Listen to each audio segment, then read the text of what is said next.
आता रुपेश भाऊनी ते प्रश्न विचारला, 70 वर्ष जगण्यासाठी माणसाने कोणत्या प्रेरणेने आणि ऊर्जेने जगावे, मार्गदर्शन करा.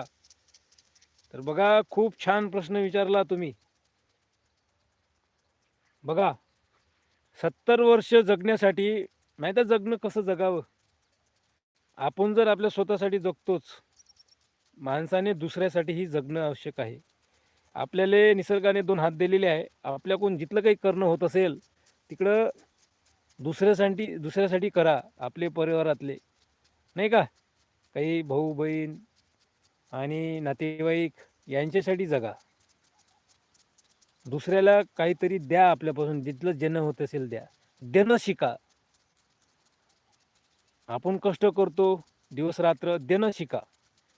देणं शिकलं आपल्याकडून जितकं काही देणं होत असेल, आपण इथं न्यायासाठी काहीच आलेलो नाही आहे.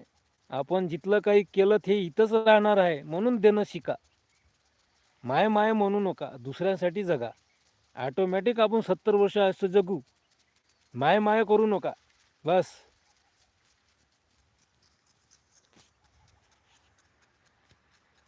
तुम्हाला काय वाटते शेतकरी मित्र?